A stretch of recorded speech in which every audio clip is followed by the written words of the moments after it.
Hey, good generic time of the day to you. I'm so happy that you want to make God's Word a part of your day, and that I can be a little part in that by reading it to you.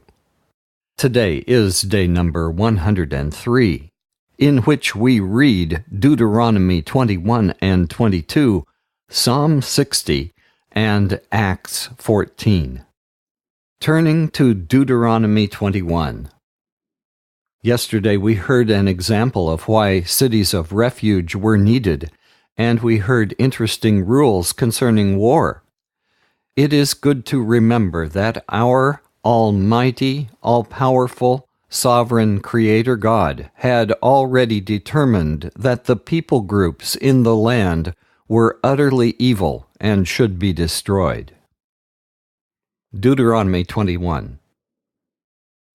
Suppose someone is found murdered in a field in the land that the Lord your God is going to give you, and you do not know who killed him. Your leaders and judges are to go out and measure the distance from the place where the body was found to each of the nearby towns. Then the leaders of the town nearest to where the body was found are to select a young cow that has never been used for work. They are to take it down to a spot near a stream that never runs dry, and where the ground has never been plowed or planted, and there they are to break its neck. The Levitical priests are to go there also, because they are to decide every legal case involving violence. The Lord your God has chosen them to serve him and to pronounce blessings in his name. Then all the leaders from the town nearest the place where the murdered person was found are to wash their hands over the cow and say, "We did not murder this one, and we do not know who did it. Lord, forgive your people Israel, whom you rescued from Egypt. Forgive us and do not hold us responsible for the murder of an innocent person."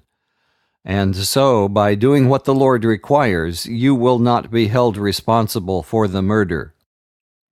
When the Lord your God gives you victory in battle and you take prisoners, you may see among them a beautiful woman that you like and want to marry. Take her to your home, where she is to shave her head, cut her fingernails, and change her clothes. She is to stay in your home and mourn for her parents for a month. After that, you may marry her. Later, if you no longer want her, you are to let her go free. Since you forced her to have intercourse with you, you cannot treat her as a slave and sell her. Suppose a man has 2 wives, and they both bear him sons, but the first son is not the child of his favorite wife. When the man decides how he is going to divide his property among his children, he is not to show partiality to the son of his favorite wife by giving him the share that belongs to the firstborn son. He is to give a double share of his possessions to his first son, even though he is not the son of his favorite wife. A man must acknowledge his first son and give him the share he is legally entitled to. Suppose someone has a son who is stubborn and rebellious, a son who will not obey his parents, even though they punish him. His parents are to take him before the leaders of the town where he lives and make him stand trial. They are to say to them, "Our son is stubborn and rebellious and refuses to obey us. He wastes money and is a drunkard." Then the men of the city are to stone him to death, and so you will get rid of this evil. Everyone in Israel will hear what has happened and be afraid. If someone has been put to death for a crime and the body is hung on a post, it is not to remain there overnight. It must be buried the same day, because a dead body hanging on a post brings God's curse on the land. Bury the body, so that you will not defile the land that the Lord your God is giving you. Deuteronomy 22. If you see an Israelite's cow or sheep running loose, do not ignore it. Take it back. But if its owner lives a long way off, or if you don't know who owns it, then take it home with you. When its owner comes looking for it, give it to him. Do the same thing if you find a donkey, a piece of clothing, or anything else that an Israelite may have lost. If an Israelite's donkey or cow has fallen down, don't ignore it. Help him get the animal to its feet again. Women are not to wear men's clothing, and men are not to wear women's clothing. The Lord your God hates people who do such things. If you happen to find a bird's nest in a tree or on the ground, with the mother bird sitting either on the eggs or with her young, you are not to take the mother bird. You may take the young birds, but you must let the mother bird go, so that you will live a long and prosperous life. When you build a new house, be sure to put a railing around the edge of the roof. Then you will not be responsible if someone falls off and is killed. Do not plant any crop in the same field with your grapevines. If you do, you are forbidden to use either the grapes or the produce of the other crop. Do not hitch an ox and a donkey together for plowing. Do not wear cloth made by weaving wool and linen together. Attach tassels to the four corners of your clothes. Suppose a man marries a young woman and later he decides he doesn't want her, so he makes up false charges against her, accusing her of not being a virgin when they got married. If this happens, the young woman's parents are to take the blood-stained wedding sheet that proves she was a virgin, and they are to show it in court to the town leaders. Her father will say to them, I gave my daughter to this man in marriage, and now he doesn't want her. He has made false charges against her, saying that she was not a virgin when he married her. But here is the proof that my daughter was a virgin. Look at the bloodstains on the wedding sheet. Then the town leaders are to take the husband and beat him. They are also to fine him 100 pieces of silver and give the money to the young woman's father, because the man has brought disgrace on an Israelite woman. Moreover, she will continue to be his wife, and he can never divorce her as long as he lives. But if the charge is true, and there is no proof that she was a virgin, then they are to take her out to the entrance of her father's house, where the men of her city are to stone her to death. She has done a shameful thing among our people by having intercourse before she was married, while she was still living in her father's house. In this way you will get rid of this evil. If a man is caught having intercourse with another man's wife, both of them are to be put to death. In this way you will get rid of this evil. Suppose a man is caught in a town having intercourse with a young woman who is engaged to someone else. You are to take them outside the town and stone them to death. She is to die because she did not cry out for help, although she was in a town where she could have been heard. And the man is to die because he had intercourse with someone who was engaged.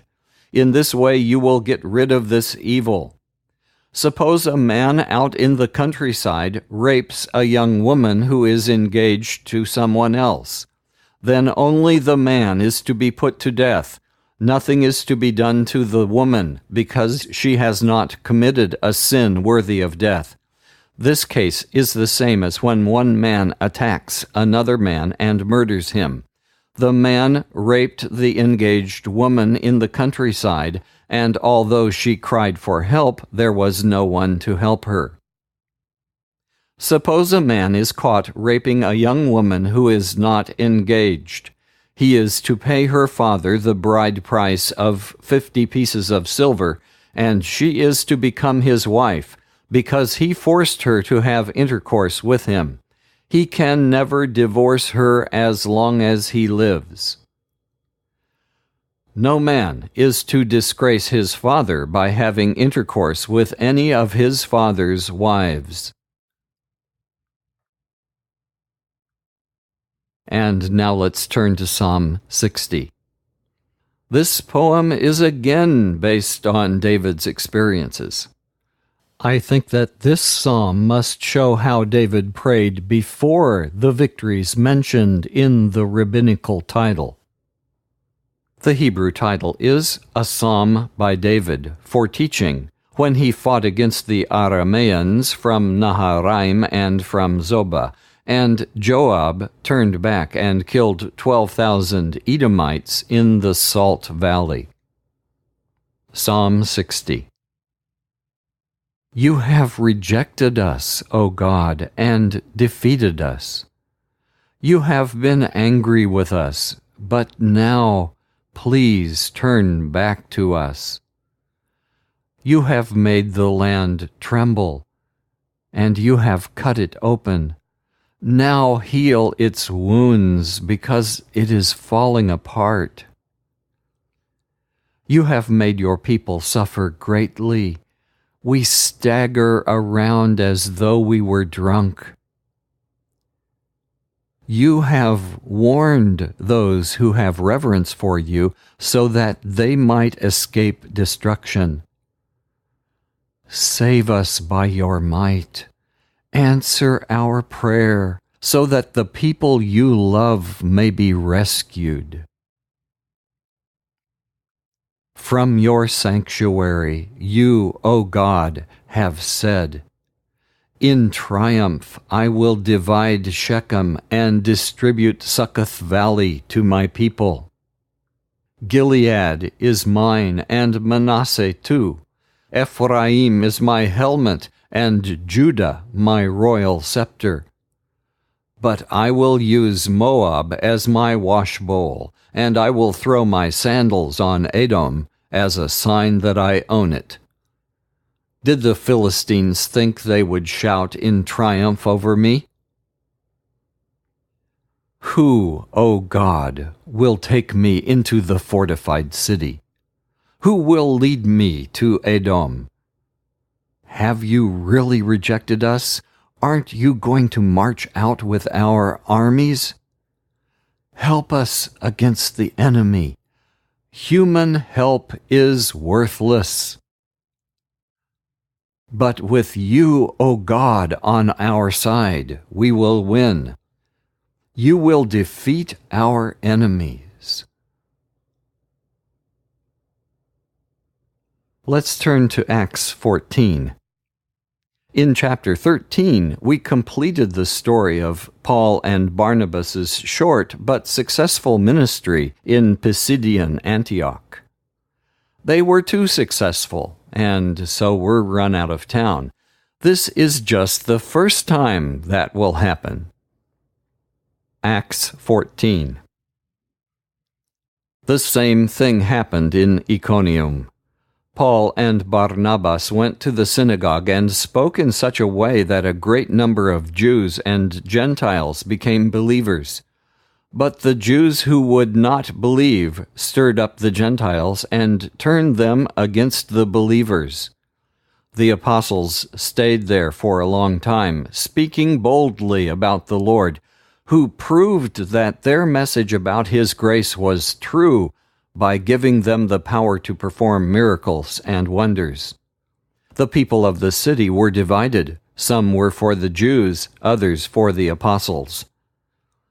Then some Gentiles and Jews, together with their leaders, decided to mistreat the apostles and stone them.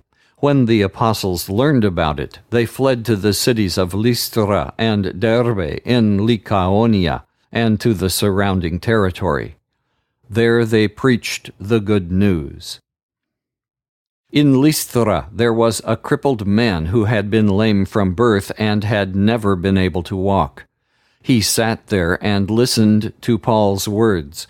Paul saw that he believed and could be healed, so he looked straight at him and said in a loud voice, "Stand up straight on your feet." The man jumped up and started walking around. When the crowds saw what Paul had done, they started shouting in their own Iconian language, "The gods have become like men and have come down to us."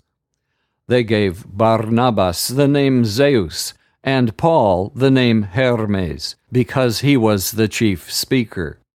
The priest of the god Zeus, whose temple stood just outside the town, brought bulls and flowers to the gate, for he and the crowds wanted to offer sacrifice to the apostles. When Barnabas and Paul heard what they were about to do, they tore their clothes and ran into the middle of the crowd, shouting, "Why are you doing this? We ourselves are only human beings like you. We are here to announce the good news, to turn you away from these worthless things to the living God, who made heaven, earth, sea, and all that is in them. In the past, he allowed all people to go their own way, but he has always given evidence of his existence by the good things he does. He gives you rain from heaven and crops at the right times. He gives you food and fills your hearts with happiness." With great difficulty, using such words, the apostles finally did succeed in stopping the crowd from offering a sacrifice to them. Some Jews came from Antioch in Pisidia and from Iconium, where they won the crowds over to their side, stoned Paul, and dragged him out of the town, thinking that he was dead. But when the believers gathered around him, he got up and went back into the town. The next day he and Barnabas went to Derbe. Paul and Barnabas preached the good news in Derbe and won many disciples. Then they went back to Lystra, to Iconium, and to Antioch in the province of Pisidia. They strengthened the believers and encouraged them to remain true to the faith. They taught, "We must pass through many troubles to enter the kingdom of God." In each church they appointed elders, and with prayers and fasting they commended them to the Lord in whom they had put their trust. After going through the territory of Pisidia, they came to Pamphylia. There they preached the message in Perga and then went to Attalia, and from there they sailed back to Antioch in the province of Syria, the place where they had been commended to the care of God's grace for the work they had now completed. When they arrived in Antioch, they gathered the people of the church together and told them about all that God had done with them and how he had opened the way for the Gentiles to believe. And they stayed a long time there with the believers. Today for our prayer together, I'm going to read the words of Isaac Watts' great hymn, entitled, "Am I a Soldier of the Cross?" This was published in 1721. This hymn was in conjunction with a sermon that he was giving on 1 Corinthians 16:13. That verse is, "Be alert, stand firm in the faith, be brave and strong." Prayerfully listen to these words. Am I a soldier of the cross, a follower of the Lamb? And shall I fear to own his cause, or blush to speak his name? Must I be carried to the skies on flowery beds of ease, while others fought to win the prize and sailed through bloody seas? Are there no foes for me to face? Must I not stem the flood? Is this vile world a friend to grace, to help me on to God? Surely I must fight if I would reign. Increase my courage, Lord. I'll bear the toil, endure the pain, supported by thy word. Thy saints in all this glorious war shall conquer, though they die. They see the triumph from afar by faith's discerning eye.